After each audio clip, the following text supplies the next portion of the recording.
रात्रीची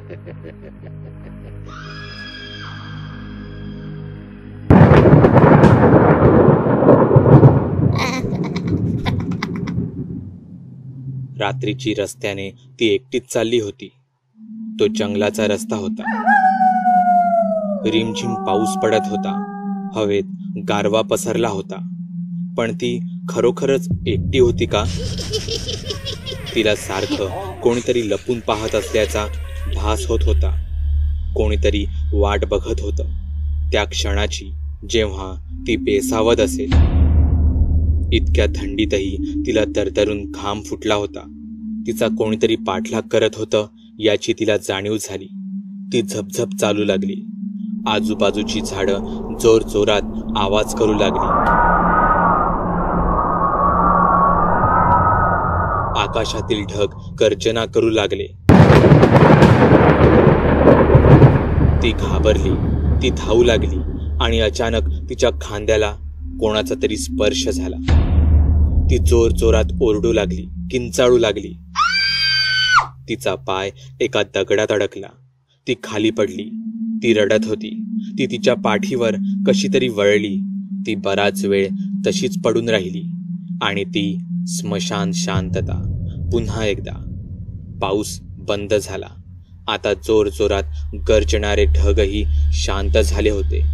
ती तिथेच उठून बसली आणि अचानक आकाशात जोरात एक वीज चमकली. त्या विजेच्या उजेडात तिला तिच्या अगदी समोर उभी असलेली ती भयानक आकृती दिसली. जबडा नसलेली, जीभ लटकत असलेली, तोंडातून काळा दाट द्रव टपकत असलेली ती एक काळ्या चिखलात माखलेली स्त्रीची भयानक आकृती होती. काही कळायच्या आतच त्या आकृतीने तिच्या थोबाडीत लगावली. ती खाली पडली. तिच्या तोंडातून रक्त वाहू लागलं. ती बाई तिच्या छाताडावर बसली. तिने तिचे दोन्ही हात वर घट्ट पकडून ठेवले. इथे ही मात्र सुटकेचा पुरेपूर प्रयत्न करत होती. तिच्या अंगातून गळणारा तो काळा द्रव, त्या द्रवाने ती पूर्ण भिजली होती. त्या बाईने तिचं जबडा नसलेलं तोंड तिच्या अगदी चेहऱ्याजवळ आणलं. तिच्या तोंडातून टपकणारा तो काळा द्रव त्या मुलीच्या तोंडावर पडू लागला. ती जोरात किंचाळली. ती झोपेतून जागी झाली. फुल एसीच्या खोलीतही ती घामाघूम झाली होती. तिचं अंथरुणही घामाने ओलं झालं होतं. तिचं तोंड दुखत होतं. तिने चेहऱ्यावर आपला हात आणला. आपल्या काहीशा सुजलेल्या त्या ओठावर तिने बोट फिरवलं आणि पाहते तर काय, बोटाला रक्त लागलं होतं. तिने जोर जोरात आईला हाका मारल्या. आई बाबा तिच्या खोलीत आले आणि ते तिथेच स्तब्ध झाले. आईने तिला जवळ घेतलं. त्यांना याचं जास्त नवल नव्हतंच, कारण हे स्वप्न, हे तोंडातून आलेलं रक्त त्यांच्यासाठी काही नवीन नव्हतं. अनेक डॉक्टर झाले होते, अनेक सायकोलॉजिक ट्रीटमेंट झाल्या होत्या, पण निष्पन्न काहीच होत नव्हतं. हे बरेच महिने असंच चालत होतं. अमावस्या आणि पौर्णिमेच्या दिवशी तर जरा जास्तच. ताई, मी काही सांगू का? त्या घरात बरेच वर्ष काम करणारा नोकर त्या मुलीच्या आईला म्हणाला. एव्हाना इतक्या दिवसांत हे सगळं त्याच्याही कानावर पडलंच होतं. बोल ना, त्या बाई म्हणाल्या. खरं तर हा तुमचा खाजगी प्रश्न आहे, पण तुमच्या मुलीची अवस्था माझ्याने पाहिली जात नाही, म्हणूनच सांगण्याचं धाडस करतो आहे. बाजूच्याच गावात एक म्हातारा आहे. तो स्मशानात राहतो. तिथेच खातो, तिथेच पितो आणि तिथेच झोपतोही. पण मी ऐकलं आहे त्याच्याजवळ एक जादूचं गाठोडं आहे. त्याच्याकडे असल्या प्रश्नांवर नक्कीच उपाय असतात. अरे मग वाट कसली बघतोस? बोलाव त्याला लवकर इथे. मी ह्यांच्याशी सुद्धा याविषयी बोलते. कोणत्याही गोष्टींचा, कसलाही पुढचा मागचा विचार न करता त्या तरुणीची आई त्याला म्हणाली. काही दिवसांनी रात्री त्यांच्या घराच्या दारावर ठकठक ऐकू येते. ती मुलगीच दार उघडते आणि तिचं तोंड उघडं ते उघडच राहतं. साधारण 6 फूट उंचीचा, दाढी मिशी, डोक्यावरचे केस वाढलेला, अतिशय विचित्र दिसणारा अंगावर शिवलेले कपडे, अनवाणी पाय, खांद्यावर एक गाठोडं, जणू विदेशातील हिप्पीच. ती मुलगी काही बोलणार इतक्यातच तो म्हणाला, नमस्कार ताईंनो, माका तुमच्या नोकरान हय बोलवला हा. त्याच्या आवाजातील भारदस्तपणा कोणीही भांबावून जाईल असाच. हो का, या ना, आत या. एका अनोळखी व्यक्तीला तिने लगेचच घरात घेतलं होतं. कदाचित त्याच्या आवाजातील स्पष्ट आणि खणकरपणा किंवा त्याच्या डोळ्यात दिसणारा तो कमालीचा विश्वास हेच त्यामागचं कारण असावं. आई, बाबा, लवकर या, कोणीतरी आलं आहे. काही वेळातच सगळी मंडळी हॉलमध्ये जमली. त्यांनी सगळं काही न लपवता त्यांना सांगितलंही. त्याच्यावर विश्वास ठेवणं, त्याचा पेहराव बघून तरी तितकंसं सोपं नव्हतं. त्या मुलीच्या आईने हळूच नोकरालाही बोलावलं. तो आल्यावर मगच त्यांच्यात थोडीफार चर्चा झाली. माका तुमचा या घर एकदा बघूचा असा. एखाद्या अनोळखी माणसाला त्यांचं घर असं कसं दाखवायचं? पण शेवटी मुलीच्या आयुष्याचा प्रश्न होता. काही मिनिटं घर बघून त्यांनी यांना काही गोष्टी सांगितल्या. तुमका माहीत असतलाच, आज अमावस्या. मी मुद्दामूनच ह्यो दिवस पकडून इले. माका काही गोष्टी आता हव्या, पण आधी ह्या पोरी तिच्या खोलीत जाऊक सांगा. कोणी सांगायच्या आतच तोंड वाकडं करत ती मुलगी तिच्या खोलीत निघून गेली. माका जरा थोडं ताजो भात, वरण, दही लागतला. एका तासातच त्यांनी सांगितलेल्या सगळ्या गोष्टी समोर आणल्या. रात्रीचे साधारण 11 वाजले होते. त्या म्हाताऱ्या व्यक्तीने त्या सगळ्या गोष्टी त्यांच्या बाथरूमच्या खोलीत खिडकीवर नेऊन ठेवल्या. त्यावर थोडं हळद आणि कुंकू वाहिलं आणि आपल्या गाठोड्यातील काहीतरी त्यावर टाकलं. जाळं विणून झालं होतं. फक्त त्यात कोणीतरी सापडेल का हे वेळच ठरवणार होती. सगळे हॉलमध्ये आले. मी हैसरच बसून राहतले, तुम्ही जाऊन जरा आराम करा. पण परक्या माणसावर इतका विश्वास कोण टाकेल? तेही त्याच्या सोबतच हॉलमध्ये बसले. पण शेवटी रात्री 2च्या सुमारास त्यांना झोप ही लागलीच. रात्रीचे खोलीतील सर्व दिवे मालवले होते. अचानक त्या मुलीला कसला तरी आवाज आला. ती अंथरुणातून बाहेर आली. आवाजाचा मागोवा घेऊ लागली. आई बाबांना हाका मारू लागली, पण तिथे कोणीच दिसत नव्हतं. तिने धाडस करायचं ठरवलं. ती एकटीच आवाजाच्या दिशेने निघाली. आवाज बाथरूममधून येत होता. तिने हळूच आत डोकावून पाहिलं. आतील दृश्य भयानक होतं. बाथरूममध्ये ती होती, तीच बिना जबड्याची बाई. तिच्या तोंडून तो तसाच काळा पदार्थ टपकत होता. तिच्या समोर मांसाचे तुकडे होते. त्यातील तिने एक आपल्या हातात घेतला होता. ती तो चोखत होती. इतक्यात तिची नजर त्या मुलीवर पडली. ती भेसूर आवाजात ओरडू लागली, किंकाळ्या फोडू लागली.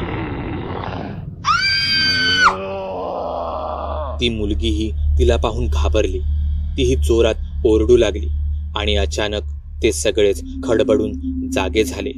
त्यांची मुलगी जोर जोरात झोपेत ओरडत होती, रडत होती.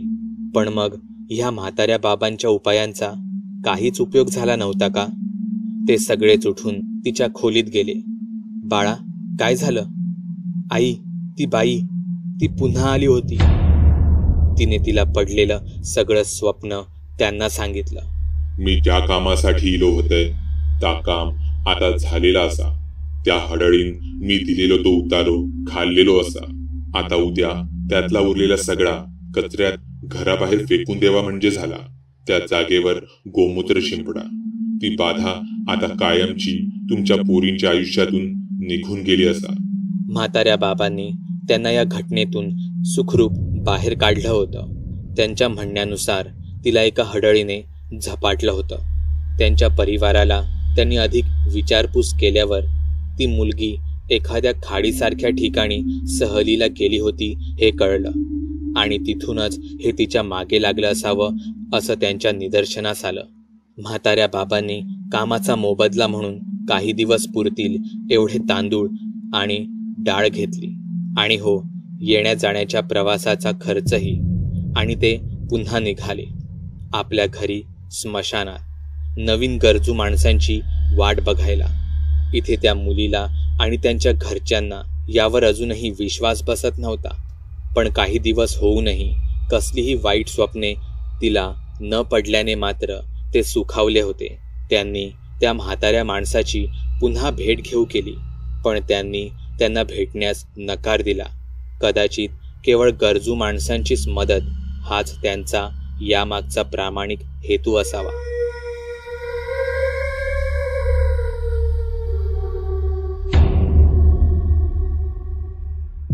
बागुलबुवा.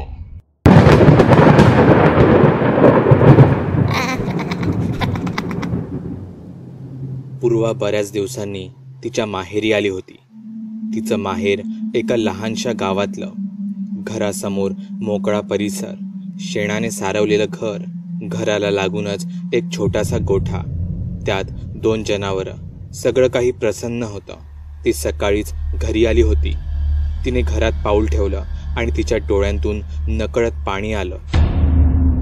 तिचा धडधाकट भाऊ घरात एका कोपऱ्यात बसला होता. काळवंडलेला उदास चेहरा, कृश झालेलं शरीर. तिला त्याचा अवतार बघवतच नव्हता. दादा, दादा, अरे काय ही अवस्था तुझी? काय झालं तुला? असं म्हणून आपुलकीने ती त्याच्या जवळ गेली. त्याच्या खांद्यावर तिने आपला हात अलगट ठेवला. काय झाला? काय कटकट करतस सकाळीच सकाळी? असं म्हणून त्याने तिचा हात झटकून दिला. त्याचे डोळे लाल झाले होते. त्याचा राग तिला अनपेक्षित होता. तिला त्या गोष्टीचा धक्काच बसला. ती तिथून उठली आणि जोरजोरात हाका मारू लागली. आई, बाबा, कुठे आहात तुम्ही? दादा बघा कसा करतोय. लगेचच आतल्या खोलीतून तिची आई बाहेर धावत आली. पूर्वाला बघताच आईने तिला मिठी मारली. त्या दोघी थोडा वेळ आत जाऊन बसल्या. तिचे बाबा शेतात गेले होते. आई तिच्या मुलीला तिच्या दादाबद्दल सांगू लागली. पूर्वा, पोरी, तुझो भाव गेले 15 दिवस असोच काय तो करता हा. फारच काळजी लागून राहिली जीवाक. नीट जेवूक पण बघत नाही, नीट बोलाक पण नाही. जेवूक ताट मागता, ह्या वया ता वया सांगता, पण जेवूक घेऊची खोटी. ताटावर बसल्यावर तो जेवाकच बघत नाही. तो हल्ली लय वैतागता, उगाचच कारण नसताना. दिवसभर असोच एका जागी पडून असता. शेतात कामाक पण जाऊक बघत नाही. आता बघ, तुझं बापूस गेलो हा शेतावर. पूर्वाच्या आईला तर वेगळीच चिंता सतावत होती. तिला वाटत होतं तिच्या मुलावर देव देवस्की करणी हा प्रकार केला असणार. पण हे सगळं ती आपल्या मुलीला कसं सांगणार होती? तिच्या मुलीचा म्हणजे पूर्वाचा यावर अजिबात विश्वास नव्हता. आई, मग तू हे मला आधी का नाही सांगितलंस आणि डॉक्टरांकडे त्याला का नाही नेलंस? अगं, तुका कळवणारच होते, पण राहून गेला. मीच मग विचार केले, तुका आणि कशाक उगाच त्रास. डॉक्टरांचा म्हटलंस तर गावच्या वैद्याक आणलं होते, पण काहीच गुण येऊक नाही बघ. असं म्हणून पूर्वाची आई सुद्धा ढसाढसा रडायला लागली. त्यांचं बोलणं चालू असतानाच त्यांच्या कानी कोणाचा तरी लहान मुलाचा आरडाओरडा ऐकू आला. सोड, सोड माका, आये वाचीव. पूर्वा आणि तिची आई धावत बाहेर आली. इथे पूर्वाचा भाऊ एका लहान मुलाला पकडून मारत होता. त्यांनी त्याला त्याच्या तावडीतून सोडवलं. पूर्वा त्या मुलाला खड्यातून गेट बाहेर घेऊन गेली. त्याला विचारल्यावर तिला कळलं की तो मुलगा चिंचा काढायला तिथे आला होता. पूर्वा लगेच आपल्या भावाकडे धावत गेली. तिची आई रडत होती. आई, रडू नकोस, आता मी आली आहे ना. ह्यांच्या ओळखीचे एक डॉक्टर आहेत, ते नक्की दादाला बरं करतील. तिच्या ह्या 2 वाक्यांनी तिच्या आईला जरा बरं वाटलं. दुसऱ्याच दिवशी डॉक्टर घरी आले. त्यांनी घरीच उपचार सुरू केले. 10 दिवस झाले, 15 दिवस झाले, पण त्यांच्या उपचारांचा त्याला काहीच फायदा होत असेल असं दिसत नव्हतं. त्याला नक्की काय झालं काहीच कळत नव्हतं. रक्ताच्या वेगवेगळ्या तपासण्या केल्या, वेगवेगळ्या टेस्ट केल्या, पण काहीच फायदा नाही. त्याला भूक लागत होती, खावंसही वाटत होतं, पण त्याच्याने काही खाल्लंच जात नव्हतं. तो दिवसेंदिवस अजूनच अशक्त, चिडचिडा होत चालला होता. 15 दिवस होऊन गेले. पूर्वा गावी माहेरीच होती. एके रात्री ते झोपले असता त्यांना रात्री उशिरा गुरांचा आवाज ऐकू आला. पूर्वा आणि तिचे आई वडील झोपेतून जागे झाले. ते धावतच गोठ्यात गेले. पाहतात तर काय, पूर्वाचा भाऊ काठीने गाईला आणि तिच्या वासराला मारत होता. ते धावत त्याच्याकडे गेले. त्याच्या हातातील काठी त्यांनी काढून घेतली. त्यांनी त्याला कसं तरी खेचत घरी आणलं. आता पाणी डोक्यावरून वाहत होतं. हे सारं सहन करण्यापलीकडे होतं. देव आपली अजून किती परीक्षा घेणार हे विचारायला सकाळीच त्याची आई शेवटी जवळच्या देवळात गेली. ती तिथे देवाचरणी आपलं माथं ठेवून रडू लागली. जवळच एक भक्त देवाच्या चरणी आला होता. त्याला तिचं रडणं बघवलं गेलं नाही. त्याने तिला विचारलं. सुरुवातीला तर काही सांगणं ती टाळतच होती, पण आपलं दुःख ती जास्त वेळ मनात दाबून धरू शकली नाही. ती त्याला सगळं काही सांगू लागली. क्षणाचाही विचार न करता तो बोलला, अहो बाई, तुम्ही त्या बाबांबद्दल काही ऐकलं आहे का? बाबा? माझ्या पोरीचा या बाबांवर वगैरे विश्वास नाही बसणार. अहो एकदा भेटून तर बघा. तुमचा स्वतःचा विश्वास असेल तरच मी सांगतो तुम्हाला त्यांचा पत्ता. शेवटी आईचं मन. तिने त्यांच्याकडून त्यांचा पत्ता तोंडीच ऐकला आणि तो लगेच लक्षात राहण्यासारखाच होता, कारण तो एका स्मशानाजवळचाच होता. ती घरी आली. तिला देवळात भेटलेल्या त्या माणसाबद्दल तिने आपल्या मुलीला सांगितले. पूर्वा ऐकणारी नव्हतीच, म्हणून तिने मुलीला तिच्या शपथीवर त्यांची भेट घ्यायला सांगितली. तो पत्ता एका स्मशानानजीकचा असल्याने तिथे बायकांनी एकटं जाणं जरा धोक्याचंच होतं, म्हणून पूर्वा तिच्या वडिलांबरोबर तिथे जाणार असं ठरलं. त्याच दिवशी दुपारी त्यांनी त्यांची भेट घेतली. 2 गावं सोडून एका स्मशानानजीकच एका झोपडीत त्यांचं वास्तव्य होतं. पूर्वाच्या वडिलांनी बाहेरूनच त्यांना आवाज दिला. काही वेळातच ते आपल्या झोपडी बाहेर आले. पांढरी झालेली आणि मोठी वाढवलेली अशी दाढी मिशी, उंच पुरे, मध्यम बांधा, पण पूर्वीचं मेहनत केलेलं शरीर. झोपडीत जरी राहत असले तरी स्वच्छता पाळणारे. कसलाही वेळ न दवडता घडला प्रकार पूर्वाने त्यांना सांगितला. माका एकदा त्याला बघूचा हा. त्यांचा भारदस्त आवाज, पण त्यात एक वेगळाच आत्मविश्वास होता. ते लगेचच निघाले. त्याच रात्री ते घरीही पोहोचले.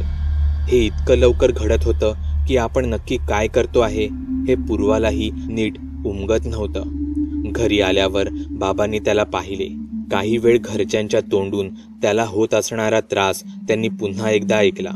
तो जेवत नाही. त्याला भूक लागते, पण त्याच्याने काहीच खाल्लं जात नाही. खाल्लेलं तो उलटी करून टाकतो. तो फारच अशक्त झाला आहे. त्याचा उत्साह पूर्ण गेला आहे.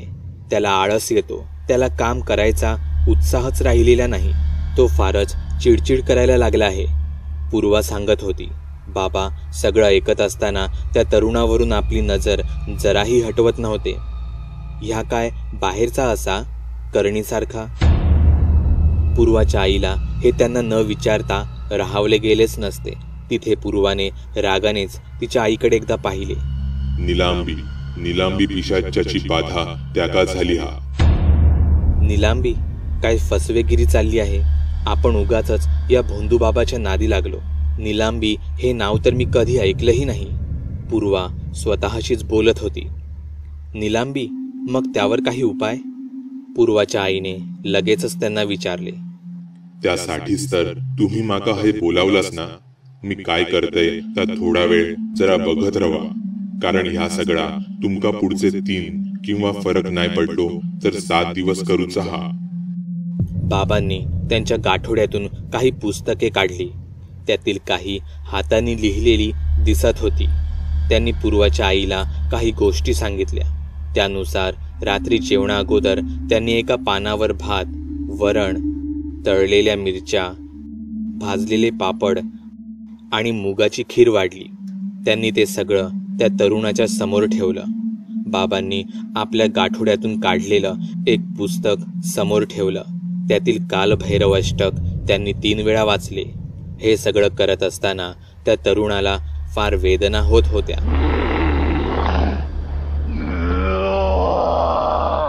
शरीरात घुसलेला तीक्ष्ण सुरा बाहेर काढावा असा तो अनुभव होता. त्याच्या गळ्याजवळच्या शिरा ताणल्या गेल्या होत्या. सगळ्यांनी बाबांच्या सांगण्यावरून 2 ते 3 मिनिटे डोळे बंद करून ठेवले. नंतर डोळे उघडून ते अन्न त्या तरुणावरून 3 वेळा उतारा करून घराच्या दक्षिण दिशेला नेऊन ठेवले. घरात येऊन त्यांनी हातपाय धुवून चुळा भरून मग देवाला नमस्कार केला आणि सगळे जेवायला बसले. तो तरुणही आता बऱ्यापैकी शांत झाला होता. त्याच्या वेदनाही कमी झाल्या होत्या. त्या दिवशी त्याने 2-3 घास जेवण जेवले, पण बाबांनी त्याच रात्री त्यांचा निरोप घ्यायचं ठरवलं. तो बरा होणार की नाही कोणालाच माहीत नव्हतं. वर या बाबांनी खूप पैसे वगैरे मागितले आणि मग पळून गेला तर? पूर्वा विचार करत होती. बाबा, तुमका या कामासाठी दक्षिणा वगैरे? पूर्वाच्या आईने विचारले. उभय तर ती तर मी घेतलंयच. बाबांच्या बोलण्याने सगळ्यांच्याच माना उंचावल्या. माका 2 शेर तांदूळ आणि पाव शेर डाळ द्या. अहो, असे कित्याक बघतास? मी मसणात राहते. 2 दिवसाचा जेवण पुरे हा माका. माझ्यावर विश्वास नसात तर ता सुद्धा तो बरो झालो तरच माका आणून द्या. फक्त आता घराक जाऊची एसटीची सोय तेवढी करून देवा.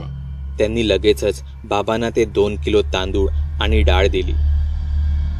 माफ करा, पण तुम्ही नक्की कोण आहात? बाबा, मांत्रिक की अजून कोणी? म्हणजे तुम्ही हे कसं काय सांगू शकता की माझा भाऊ या उपायाने नक्की बरा होईल? पूर्वाच्या या प्रश्नाने सगळ्यांच्याच कपाळावर आटे आले होते. बाबा मात्र हसतच म्हणाले. पोरी, मी कोणी बाबा किंवा मांत्रिक नाही. या तुमच्यासारख्या साध्या लोकांनी माका बाबा केल्याने. माझ्या या गाठोड्यात जुन्या लोकांनी लिवलेल्या काही गोष्टी, परंपरा आहेत. त्यानुसार मी वागते. लोकांका यांचं चांगलं वाईट अनुभव येता म्हणून लोका माका ओळखतात. तुम्ही डॉक्टरांची औषधा खातास तरी देवाचं जप करतासच ना? ह्या पण काहीसा तसाच. ते कितीही म्हणाले तरी पूर्वाचा मात्र यावर विश्वास बसणारा नव्हता.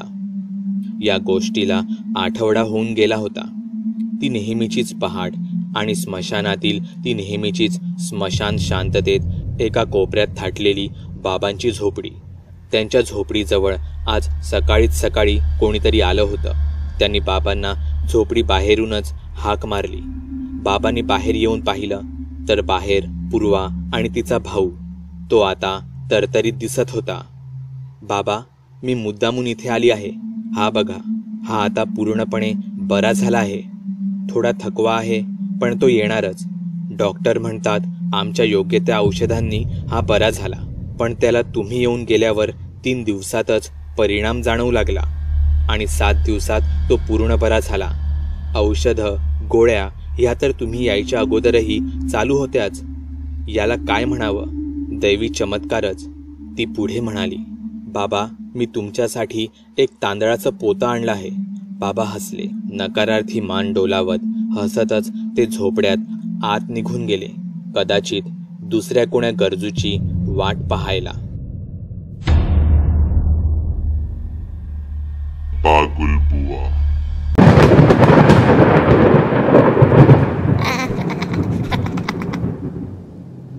बाबा, बाबा, अहो आमची मदत करा. आम्ही खूप मोठ्या संकटात सापडलो आहोत. मी ऐकलं आहे सगळ्याच अनैसर्गिक दुष्ट शक्तींवर तुमच्याकडे उपाय आहेत. आमची मदत करा. पोरा, नक्की काय झाला हा? ता तरी सांगशील? अहो, आमच्या घरात खूप काही विचित्र घटना घडत आहेत. घराची दारं खिडक्या आपोआपच उघडझाक करतात. घरामध्ये सतत कोणाचा तरी वावर जाणवतो. विचित्र सावल्या नजरेस पडतात आणि माझ्या बहिणीला काहीतरी दिसतं, अमानवी, जे आम्हा कोणालाच दिसत नाही. पण आम्ही तिच्या बोलण्यावर अविश्वास नाही दाखवू शकत, कारण आम्हालाही ते दिसत नसलं तरी जाणवतं. ते खरंच खूप विचित्र आहे. साधारण 30-35 वर्षाचा तरुण हे सगळं सांगत होता. हे सांगत असताना त्याच्या डोळ्यात ती भीती अगदी प्रकर्षाने जाणवत होती. तो पुढे म्हणाला. अहो, आमच्या घरामध्ये एखाद्या काळ्या सावलीसारखी आकृती फिरते. खास करून काही कोपऱ्यांमध्ये तिची जाणीव स्पष्ट होते. मला काहीच कळत नाही काय करावं. तुम्ही आमच्या घरी येऊ शकता का? मी तुम्ही सांगेन ते सगळं करीन. माझी गाडीही मी आत्ता आणली आहे. प्लीज नाही म्हणू नका. आत्ता? बरं, ठीक आहे, मी येतय. चल बघूया तरी नक्की काय प्रकार हा तो. बाबा लगेचच या गोष्टीला तयार झाले आणि ते निघाले. जवळपास 6 ते 7 तासांचा प्रवास झाला. रात्र झाली होती. अंदाजे 11 वाजले असतील. त्या बाबांना रस्त्याच्या डाव्या अंगाला एक बरीच लांबलचक मोकळी जागा दिसली, मैदानासारखीच. त्या लांबलचक मैदानाला मोठमोठ्या झाडांनी घेरलं होतं आणि त्या मैदानाच्या एका भागात आगीच्या लपटा दिसत होत्या. हे सगळं त्या बाबांसाठी ओळखीचंच वाटत होतं, कारण ते सुद्धा एक स्मशान होतं. तिथून अगदी थोड्याच अंतरावर त्या तरुणाने त्याची गाडी रस्त्याच्या उजव्या अंगाला असलेल्या एका घरापाशी थांबवली. बाबा या, हे बघा, हे आमचं घर. घर तसं मोठं होतं, पण त्या बाबांचं लक्ष घराच्या दारातून दिसणाऱ्या त्या रस्त्या पलीकडच्या स्मशानाच्या कुंपणावरून हटतच नव्हतं. बाबा, आत येत आहात ना?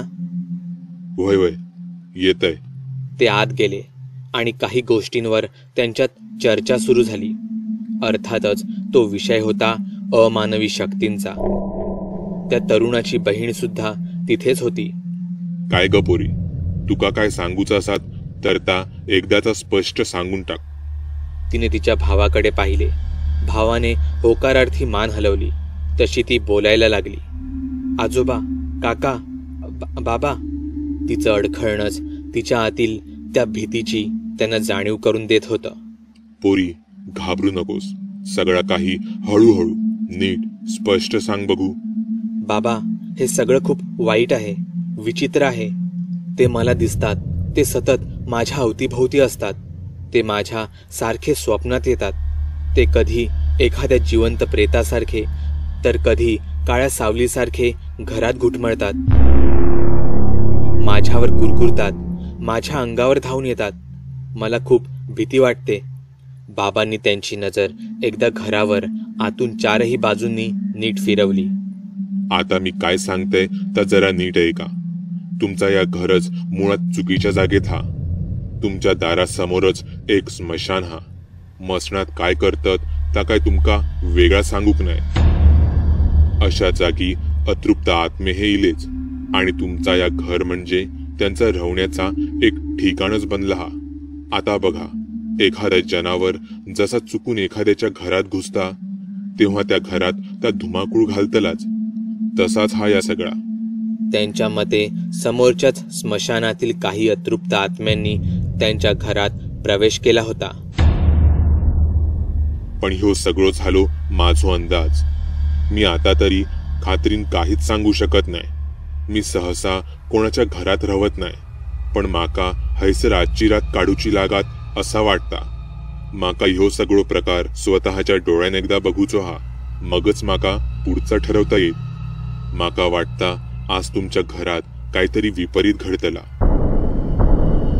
त्या दोघा बहीण भावांच्या परवानगीने ते बाबा आजची रात्र तिथेच काढणार होते. त्यांचं घर तसं स्वतंत्र होतं, जुन्या काळातलं. त्यांच्या आजूबाजूला जवळपास अशी कोणतीच वस्ती नव्हती.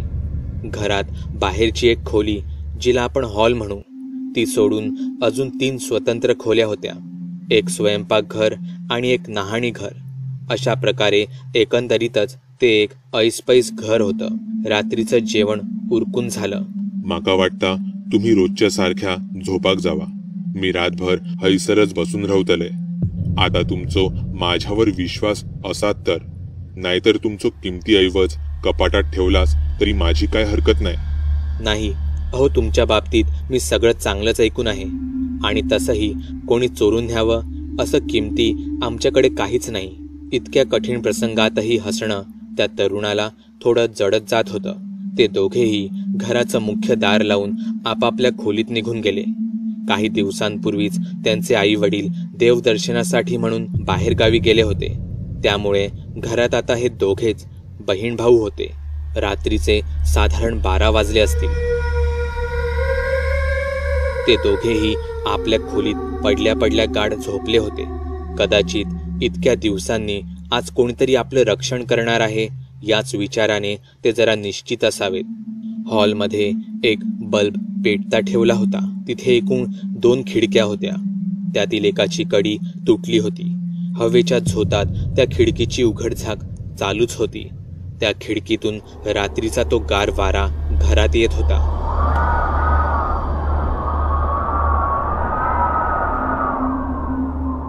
आणि अचानकच हॉलमधला बल्ब चालू बंद होऊ लागला. बाबा तिथेच एका खुर्चीवर बसले होते. त्यांना कसला तरी आवाज ऐकू आला. तो आवाज न्हाणी घरातून म्हणजे बाथरूम मधून येत होता. त्यांनी आपलं गाठोडं तिथेच खुर्चीवर ठेवलं आणि ते आवाजाच्या दिशेने गेले. न्हाणी घराच्या बाहेर असलेलं न्हाणी घरातील दिव्याचं बटण त्यांनी चालू केलं. तिथेही एक बल्ब होता. ते आत गेले. त्यांनी सगळीकडे पाहिलं. खाली एक भांडं पडलं होतं. त्यांची नजर सहजच न्हाणी घराच्या भिंतीवरील एका आरशावर पडली.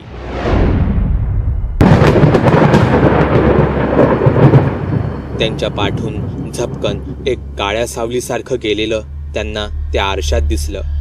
ते सावरले. त्यांनी लगेचच पाठी वळून पाहिलं. तिथे कोणीच दिसत नव्हतं. त्यांना ते त्या आरशात दिसलं होतं म्हणून त्यांनी पुन्हा एकदा त्या आरशात पाहिलं. भूतांना पळवून लावणाऱ्या त्या बाबांनाही एक वेळ धडकीही भरलीच, कारण त्यांच्या पाठी आगीत अर्ध जळलेली एक बाई उभी होती. त्यांनी आपले डोळे बंद केले. मनात जोर जोरात देवाचं नामस्मरण सुरू केलं. ते डोळे तसेच बंद करून मागे वळले. ती बाई विवस्त्र अवस्थेत अजूनही तिथेच त्यांच्या समोर होती. त्यांच्यात आणि तिच्यात काही इंचाचीच दुरी होती. पण त्या बाबांनी अजूनही त्यांचे डोळे उघडले नव्हते. त्यांनी देवाचा मनातल्या मनात जप हा चालूच ठेवला. ती बाई त्यांच्या चारही बाजूनी फिरत होती. उंदीर एका जागी निपचित पडल्यावर जशी मांजर त्याच्या चारही बाजूंनी फिरते तसाच हा प्रकार होता. सावजाने जराही हालचाल केली की हिंस्र शिकारी प्राणी जसा त्यावर झेप घालतो, कदाचित याचीच ती वाट पाहत असावी. पण ते बाबा मात्र हे सगळं जाणून होते. त्यांचं वास्तव्यच मूळ स्मशानातलं. ते जागेवरून जराही हलत नव्हते. देवाचं नामस्मरण आणि काही मंत्र मनातल्या मनात काही काळ पुटपुटल्यावर त्या बाबांनी थोड्या वेळाने आपले डोळे उघडले. ती विद्रूप बाई अचानकच कुठे गायब झाली. पण आता मात्र त्या बाबांच्या डोळ्यात वेगळंच तेज होतं. त्यांच्यात वेगळाच आत्मविश्वास दिसत होता. इतक्यात बाहेर हॉलमध्ये त्यांना कोणाच्या तरी लहान मुलाच्या हसण्याचा आवाज आला. ते लगेचच बाहेर आले. ते ज्या ठिकाणी बसले होते तिथल्या खुर्चीभोवती एक लहान मूल विवस्त्र अवस्थेत गोल गोल धावत होतं, हसत होतं, खिदळत होतं. पण त्या हॉलमधील बल्बच्या उजेडात कुजलेलं हिरवट शरीर त्यांना स्पष्ट दिसत होतं. ते त्याच्याकडे पाहतच राहिले. पण ते मूल मात्र त्याच्याच विश्वात रमलं होतं. एवढ्यात एक जोराची किंकाळी बाबांच्या कानी पडली. ती कदाचित त्या तरुणाची बहीण असावी. ते धावतच ती ज्या खोलीत झोपली होती तिथे गेले. त्यांनी त्या खोलीतील हाताला येतील ती सगळी बटणं चालू केली. तिथली एक ट्यूबलाईट चालू झाली. त्याच्या उजेडात विवस्त्र अर्ध जळलेल्या अवस्थेतील एक मुलगी त्या तरुणीच्या छाताडावर बसलेली त्यांना दिसली. कमरेपर्यंत वाढलेल्या तिच्या त्या केसांच्या जटा. बाबा काही बोलणार इतक्यातच तिने तिचं डोकं 180 अंशात फिरवलं. घुबडासारखे तिचे ते डोळे, श्वानासारखी तोंडातून सतत टपकणारी तिची ती लाळ, ती भुकेली होती, गुरगुरत होती. काय ग, काय झालं? बहिणीची किंकाळी ऐकताच तो तरुणही तिच्या खोलीत आला होता. त्याची बहीण आपले हातपाय जोर जोरात हलवत होती. त्याला तर काहीच कळत नव्हतं, कारण त्याला त्याच्या साधारण डोळ्यांनी बाकीचं काही दिसतच नव्हतं. त्या तरुणाचा आवाज ऐकताच बाबांनी पाठी त्या तरुणाच्या दिशेने वळून पाहिलं आणि त्यांची वाचाच बंद झाली. त्यांचं तोंड खुलच राहिलं, कारण त्यांच्या डोळ्यांना जे दिसत होतं त्यावर त्यांचाही आता विश्वास बसत नव्हता. कारण तो तरुण त्याच्या बहिणीच्या मदतीला धावून आला असला तरी तो तरुण स्वतःच्या पाठीवर एक किळसवाणी म्हातारीही घेऊन आला होता. तीही तशीच इतरांसारखीच विवस्त्र अर्ध जळलेल्या अवस्थेत त्याच्या पाठीवर बसली होती. पण त्या तरुणाला मात्र याची जराही जाणीव नव्हती. तिने आपल्या त्या किळसवाण्या हातांनी त्याला घट्ट जखडून ठेवलं होतं. आपल्या लांब काळवंडलेल्या कुजलेल्या जिभेने ती त्याचा गाल चाटत होती. तिच्याही तोंडून तशीच लाळ टपकत होती. बाबा काही बोलायच्या मनस्थितीतच नव्हते. ती तरुणी अजूनही किंचाळतच होती. ते सरळ त्या खोलीतून निघून बाहेर आले.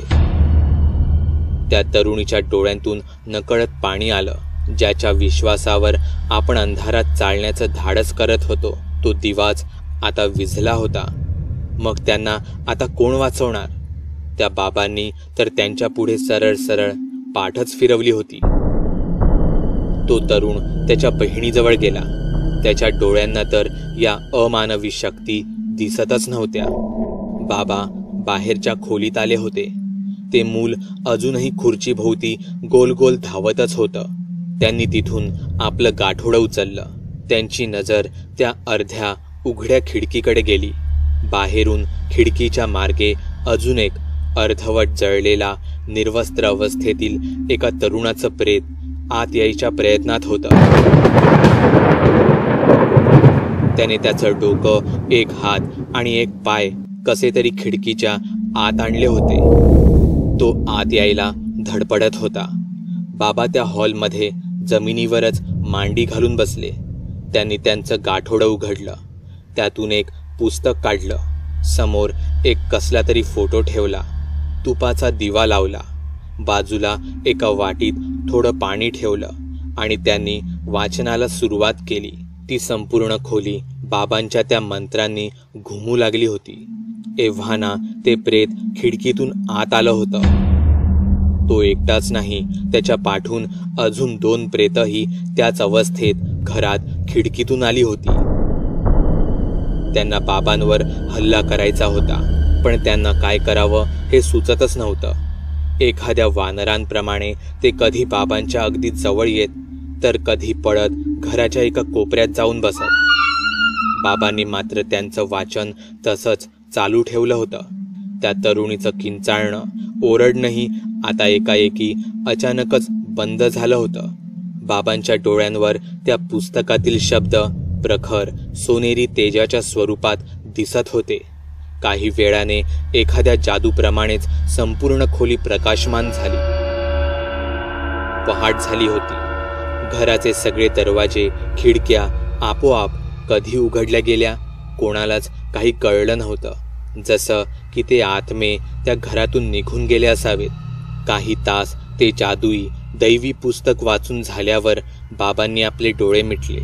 एव्हाना तो तरुण बहिणीसोबत तिथे येऊन पोहोचला होता.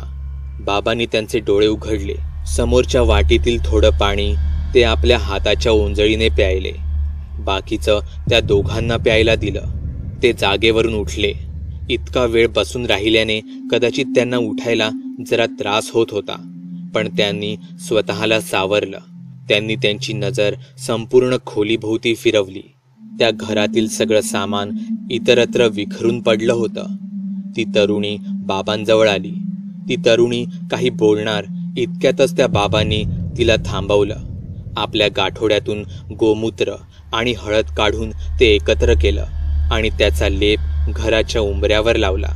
तुका जा काय दिसला त्याही पेक्षा जरा जास्तच मी माझ्या डोळ्यान काल रात्री पाहिले. माका सांगा, तुमचा देवघर खया? ते बघा त्या कोपऱ्यात, तरुण म्हणाला. मग देवारू असो काय दिसता? बरेच दिवस तुम्ही देवाची पूजा आरती करूक नाही की काय? बाबा बोलले. हो, तसंच काहीसं. आई वडील कालपर्यंत सगळं करत होते, पण आम्ही ह्या काही दिवसांत पूजा वगैरे नाही केली. तरुण म्हणाला. ह्याच तुमचा चुकला. समोरच्या मसणातून ही भूता पिशाच्च्या तुमच्या घरात इली.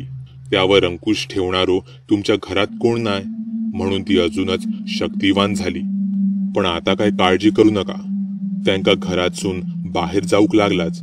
मी त्यांका हाकलवले, पण या सगळा तात्पुरता असा. ती परत घरात येतली. मग आम्ही काय करावं?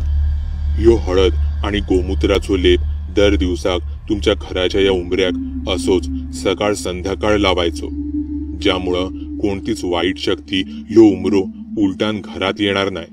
घराच्या आत समोरच्याच भिंतीवर पंचमुखी हनुमानाचो फोटो असो अडकवायचो, जेणेकरान घरात प्रवेश करणाऱ्याचो आधी लक्ष त्याच्यावरच जाईल.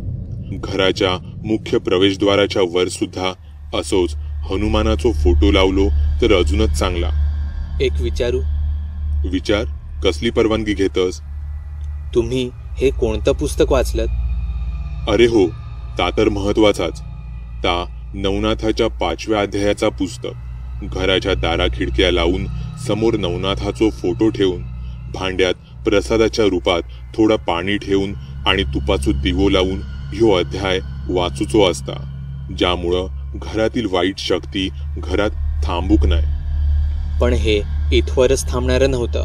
त्यांनी त्या तरुणाला सांगितलं, तुम्ही सुद्धा किमान 6 महिने हा अध्याय नियमित दररोज किमान एकदा तरी समोर दत्ताचा फोटो ठेवून वाचायला हवा. दिवसातून 3 वेळा वाचला तर अधिक चांगलं. त्यानंतर समोर तीर्थस्वरूप ठेवलेलं पाणी घरातील सर्व सदस्यांनी प्यायला हवं. मग ही बाधा घरातून कायमची निघून जाऊन पुन्हा त्या घरात प्रवेश करण्याचा प्रयत्नही करणार नाही. हे सांगत बाबांनी संपूर्ण घरात काही तुळशीच्या पानांनी गोमूत्र शिंपडलं. आता त्यांची तिथून निघण्याची वेळ झाली होती. नेहमीप्रमाणे याही वेळी कामाचा मोबदला म्हणून त्यांनी त्यांच्याकडून काही दिवस पुरतील इतकं धान्य घेतलं. आजचा प्रसंग हा गाठोड्यावाल्या बाबांनाही बरंच काही शिकवून गेला. दैवी शक्ती नेहमीच अमानवी राक्षसी शक्तीपेक्षा वरचढ असतेच, पण या काळ्या शक्तीला कधीही गृहीत धरू नये. हा बोध त्यांना त्यांच्या पुढच्या प्रवासात नक्कीच कामी पडणार होता. बागुलबुवा.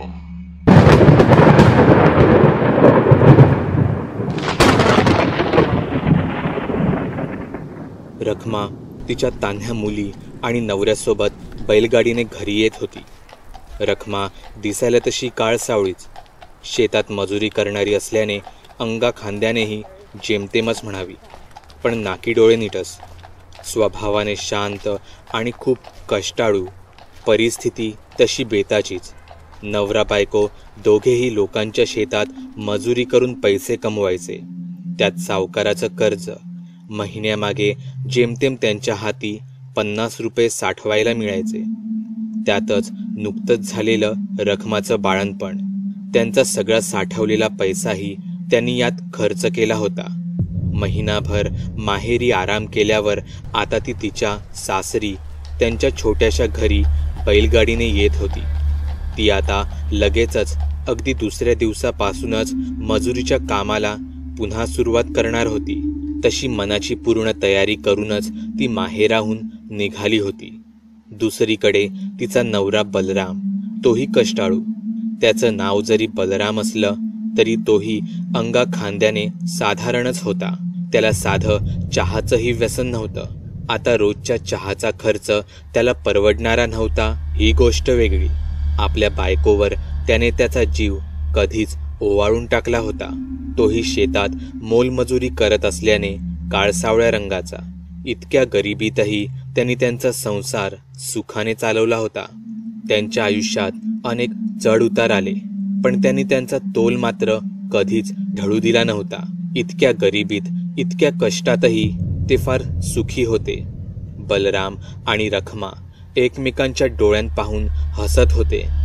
जंगलाचा रस्ता होता, त्यात रात्रीचा अंधार. बैलगाडीत गाडी हाकवणाऱ्याकडे एक कंदील होता.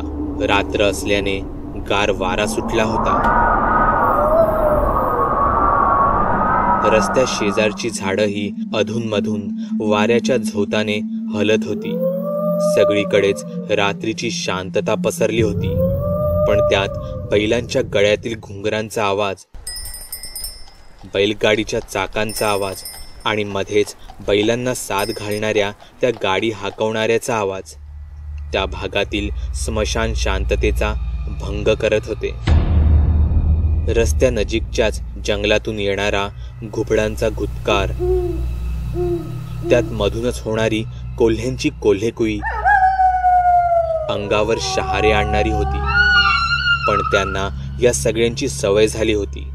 त्यांचा जन्म आणि पुढे त्यांचं अख्खं आयुष्यही गावातच गेलं होतं. अचानकच रस्त्याकडेच्या झाडीतून सळसळ आवाज होऊ लागला. बलराम आणि रखमा जरा सावध झाले. बैलगाडी तशीच पुढे चालली होती. पुन्हा तोच आवाज. पण यावेळी त्यांना रस्त्याकडेच्या झाडीत हालचाल जाणवली. दादांनू, रखमा गाडी हाकवणाऱ्याला उद्देशून पण स्वतःची नजर रस्त्याच्या कडेलाच ठेवत म्हणाली. बैलांच्या चालीत पडलेला फरक पाहता एव्हाना त्याच्याही हे लक्षात आलं होतं. खैला तरी जनावर असताला, जरा सांभाळून बसूक होया, तो म्हणाला. त्याने बैलांना साथ घालून बैलगाडी वेगाने पुढे हाकलली. इथे यांचं दोघांचंही लक्ष मात्र रस्त्याकडेच्या त्या झाडीवरच होतं. रखमाने आपल्या तान्ह्या मुलीला स्वतःच्या छातीशी घट्ट पकडलं होतं. बाजूच्या झाडीतून अजूनही हालचाल जाणवत होतीच. बैलांना कसली तरी चाहूल लागली. बैलगाडी आता वाऱ्याच्या वेगाने पळत होती.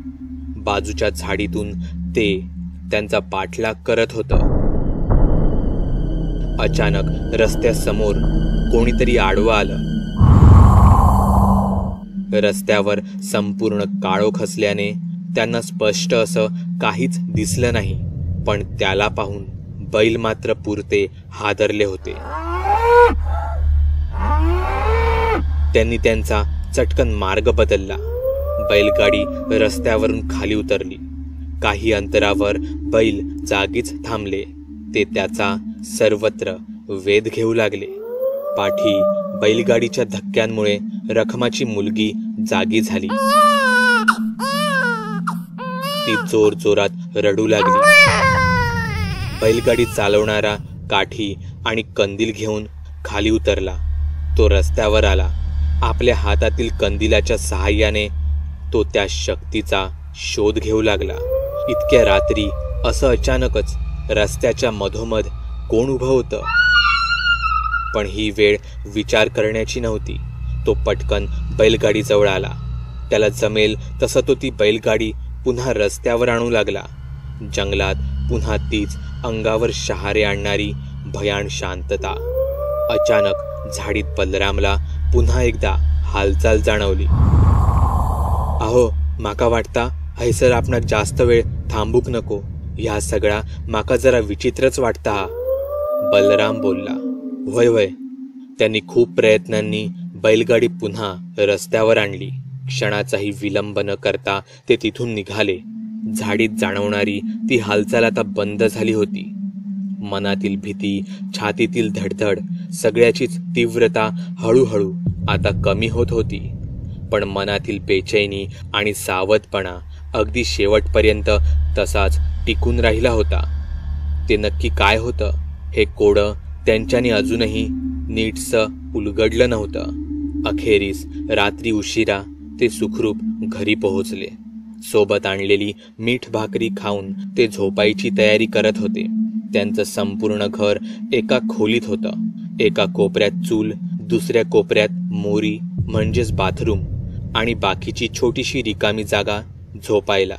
घराच्या भिंती जरी विटांनी बनलेल्या असल्या तरी त्यांवर अधिकचं सिमेंट किंवा रंगकाम असं काहीच नव्हतं.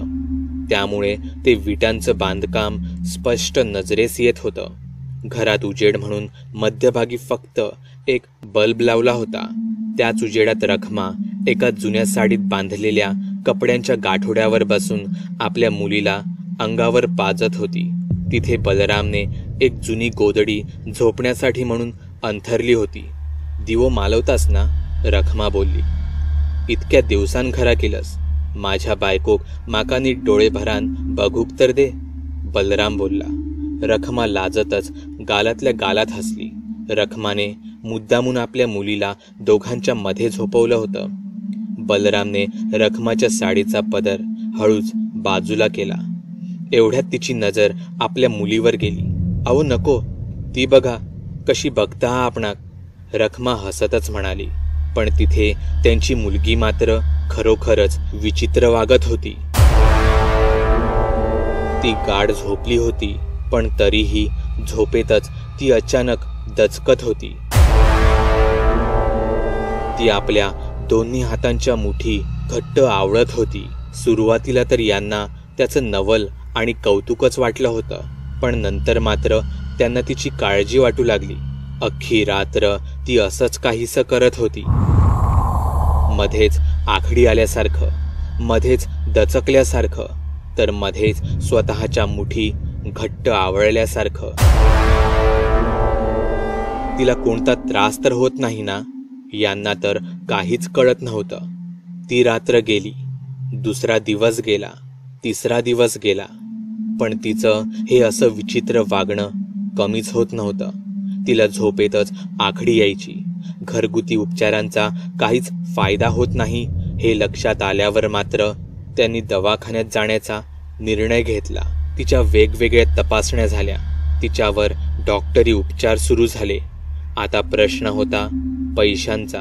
नाईलाजास्तव रखमाने तिचं मंगळसूत्र विकून टाकलं. डॉक्टरी उपचार चालूच होते. आज त्या घटनेनंतरची ही 7वी रात्र होती. रात्रीचे साधारण 1:30 वाजले होते. रखमाला काही केल्या झोपच येत नव्हती. बलराम मात्र शेतात मजुरी करून दमल्याने गाढ झोपला होता. त्यांची मुलगीही गाढ झोपली होती. रखमा मोरीत म्हणजे बाथरूममध्ये गेली होती. ती बाहेर आल्यावर तिची नजर आपल्या मुलीवर पडली. रखमा घाबरली. तिचे डोळे भीतीने मोठे झाले. तिच्या हृदयाची धडधड वाढली. ती समोरचा भयानक प्रसंग श्वास रोखून पाहत होती. तिच्या मुलीच्या बाजूलाच कोणीतरी काळ्या सावली सदृश्य सरपटत होतं. साधारण मानवी आकाराचं ते त्यांच्या मुलीभोवती सरपटत रेंगत होतं. ते मध्येच त्यांच्या मुलीच्या चेहऱ्यासमोर आपला चेहरा ठेवी, तशी ती मुलगी आपल्या दोन्ही हातांच्या मुठी घट्ट बंद करी आणि झोपेतच अंग काढी. त्याने आपले हात त्यांच्या मुलीच्या शरीरावरून हळूहळू फिरवले आणि त्या मुलीला झोपेतच घाबरून आखडी आली. इथे हे सगळं आपल्या डोळ्यांनी पाहणारी रखमा जोरात किंचाळली. बलराम धडपडून जागा झाला. त्यांची मुलगीही आता जागी होऊन जोर जोरात रडू लागली. काय गे, काय झालं? असा मध्येच कशा खेकललस? आहो आहो ता. बलरामने रखमाला शांत व्हायला सांगितलं. थोड्या वेळाने त्याने तिच्या तोंडून घडला प्रकार ऐकला. जर हे खरंच असं काही घडलं असेल तर त्यांना लवकरच काहीतरी धडपड करणे भाग होतं. ती रात्र देखील त्यांची तशीच काळजीत आणि जागरणात निघून गेली. बलराम नेहमीप्रमाणे सकाळी उठून त्याच्या मजुरीच्या कामावर गेला. त्याच्या मुलीच्या बाबतीत असं काही विचित्र घडलं होतं की त्याचं त्यामुळे कशातच लक्ष लागत नव्हतं. पण हे त्याच्या तिथेच त्याच्यासोबत काम करणाऱ्या एका मित्राला समजलं. बलरामनेही त्याचं सगळं दुःख त्याच्या मित्राला सांगून स्वतःचं मन हलकं केलं. अरे मग तू त्या म्हाताऱ्या बाबाकडं कशाक नाही जात? त्याच्याकडं सगळ्याच प्रश्नांवर उपाय असतात. म्हातारो कोण? बलरामच्या मित्राने बलरामला त्या बाबांविषयी सांगितलं. तसं संध्याकाळी कामावरून सुटल्यावर ते शेतावरून थेट स्मशानात गेले त्या बाबांना भेटायला, कारण त्यांचं घरच मुळात स्मशाना शेजारी होतं. अंधार पडला होता. स्मशाना शेजारीच 2 विटांमध्ये आगीचे काही निखारे दिसत होते. कदाचित त्या बाबांनी तिथे नुकतंच जेवण शिजवलेलं होतं. त्यांनी स्मशाना शेजारी असलेल्या त्या एकुलत्या एक झोपडीचं दार ठोठावलं. बाबांनी दार उघडलं. ते घराबाहेर आले. ते दोघे काही बोलणार तेवढ्यात त्यांनी त्यांना थांबवून बाजूची विझलेली चूल सदृश जागा पुन्हा प्रकाशमान केली. मोकळ्या हवेतील चुलीतील लाकडांनी आता चांगलीच आग पकडली होती. त्याच उजेडात बलरामच्या मित्राने बलरामची व्यथा बाबांना सांगितली. ह्या सगळा असा हा बघा, ह्यो बिचारो लय गरीब, 2 वेळच्या खाण्याचे वांदे, त्यात या पोरीचा असा आजारपण. बलरामचा मित्र म्हणाला. खै रवतास तुम्ही? बाबांनी विचारले. जास्त लांब नाही, हैसरच त्या गावच्या तिठ्याजवळ. असं म्हणून बलरामच्या मित्रानेच त्यांना त्यांच्या राहण्याचा पत्ता सांगितला. चला तर, येतय मी आत्ताच. बाबा म्हणाले. आत्ता येतास? तसा असात तर मग बराच होईल. बलरामचा मित्र बोलला. ते तिघेही चालतच निघाले. अर्ध्या 1 तासात ते बलरामच्या घरी पोहोचले. रखमा मुलीला मांडीवर घेऊन होती. अचानकच बलराम सोबत आणखीन 2 अनोळखी पुरुष पाहिल्याने ती जरा सावरून बसली. बलरामने एकमेकांची ओळख घालून दिली. रखमा भिंतीला टेकून बसली होती. तिच्या उजव्या दिशेला हे तिघेही बसले होते. ते बाबा मात्र घरात पाऊल ठेवल्यापासूनच त्या पोरीकडे टक लावून पाहत होते. रखमाला हे जरा खटकतच होतं. तिने सहजच त्यांचं लक्ष वळवण्यासाठी म्हणून त्यांना विचारलं, चाय टाकू का वायच? तिला हातानेच थांबण्याचा इशारा करत बाबा म्हणाले. तुम्ही पोरीकडे नीट बघितलंस काय? काय झाला? बलराम बोलला. आपण तिच्या अगदी समोर बसलो. तिची आय तिच्या उजव्या अंगाक हा, तरी तुमच्या पोरीचा लक्ष केव्हापासून तिच्या डाव्या बाजूक, म्हणजे जिथे कोणीच नाही तिथे हा. होय, पण मग झाला काय? बलरामचा मित्र हळू आवाजात थोडा विचार करतच म्हणाला. झाला तसा तर काहीच नाही हा, पण तुमका कदाचित माहीत नसात, लहान मुलांका आणि मुख्या जनावरांका या असला दिसता. तो आता ह्याच खोलीत ह्याच्या बायकोच्या अगदी समोर आपल्याच सोबत बसलो हा. कोण कोण बसला हा? रखमाने जरा घाबरतच विचारले. हे ऐकून एव्हाना बाबा सोडून सगळेच जरा सावरून बसले. त्यांची नजर रखमाच्या समोरील भागासमोर स्थिरावली. त्यांच्या मनातील भीती त्यांच्या डोळ्यांत आता स्पष्ट जाणवत होती. ता कोणी भूत आत्म्यासारखा नाही हा, त्याका कील म्हणतात. बाबा म्हणाले. कील कील म्हणजे काय? बलरामने विचारले. कील ही पिशाच्य देवता हा. पण मग?